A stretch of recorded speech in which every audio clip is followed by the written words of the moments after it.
Joseph Fisher, who founded the Munster Express in 1860, having taken over the Waterford Mail, which was a conservative paper. But he again was known to Parnell and was strongly supportive of Landform and Parnell, and together with the Redmonds helped to ensure that this city became a strong stalwart and support of the Parnell cause. The Munster Express started in 1860 and was by the Fisher family. They were an Anglo-Irish family who were of the liberal tradition, and they continued the paper well into the early 1900s. There were many papers in Waterford in those times. In fact, at the turn of the century, there was over 5 papers at one point, and it consolidated down to 3. There was a Waterford News, and the Waterford Star. They became Waterford News and Star. Then the Waterford Standard and the Munster Express. My grandfather bought the newspaper in 1907, and they moved from their base then in New Street down to the Quays, where there was a Waterford Citizen paper, and he consolidated the two into one, Waterford Citizen and the Munster Express, which gave a city and a county readership. And so they continued along. My grandfather was a councillor as well for the Redmond Party at the time, the Irish Parliamentary Party as it was called. And so it was a big deal at the time up to 1914. The Home Rule agitation was a big thing at the time.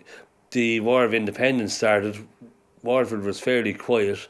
There was more stuff going on in the county than in the city. The Civil War was a big event here, because the nationalist, the Free State forces were coming out of Dublin. Waterford had been occupied by the Republicans, by the anti-treaty forces, and they occupied this building for about 3 or 4 days. And they, but uniquely enough, the families used to live over their businesses then. So my father was around 16, 17 at the time, he was still at school. And the grandfather said to them, look, we'll cooperate with these guys, we'll give them food and help them out and all the rest. And if we cooperate with them, they won't wreck the place. And it seemed to work out anyway, because nothing was very little damage. So for 2 days, family lived here. The men came in to work, did the printing and all the rest, kept on with their jobs, and the lads were here with guns. It was kind of crazy, you know. Well, small pistols. They were poorly armed, as it turned out. Again, it's in the book Waterford Memories. But they were on the premises, and suddenly then the Free State forces started getting closer, and it was kind of there was a few shootings were happening, and there was 2 men shot outside here on Hanover Street. At that point, everybody said, look, we all have to stop now, it's getting too dangerous. The anti-treaty force had big artillery and stuff, and they fired lots of shells, and they took over the city fairly easily. And because the men here, they didn't even have proper rifles. In fact, we have some bullet holes upstairs here from the Civil War, from shots fired from across the river, because they were firing pistols from here and stuff. So anyway, so it's quite a tale. 1938 then was a difficult period, and the Munster Express was sort of, we were worried.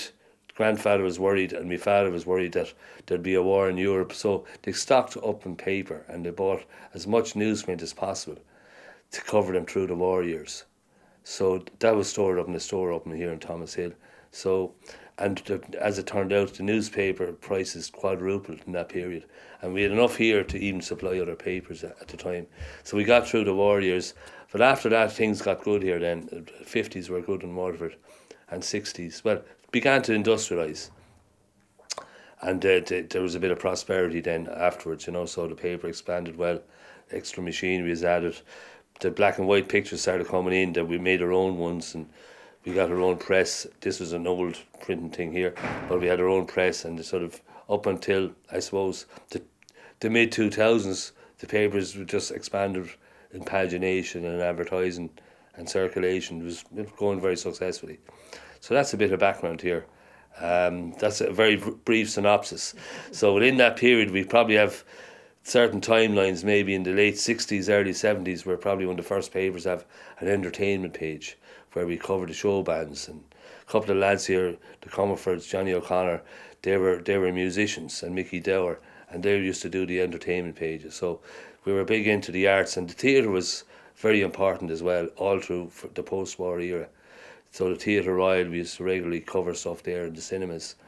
They were a big, the paper was where you had to go and find out what was going on, and the reviews of the plays were very important as well. And so we had a good relationship with the arts community, I suppose.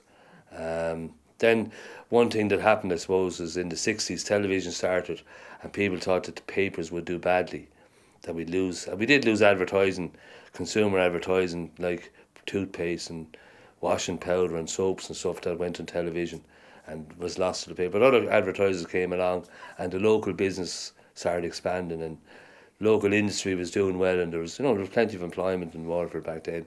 So that's a bit. Of course, the glass factory was a great boost for the city. From the 50s onwards, it was a huge boost.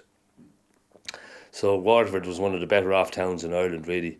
It's hard to think that today because it's not in its best place. But back then, I suppose, from the 60s and 70s, after Dublin, Waterford, and maybe Cork, Waterford would have been the next best off place in the country. So that's something to think about. Maybe it'll come back again. Well, it's on the way, perhaps, So we got to be positive and hopeful.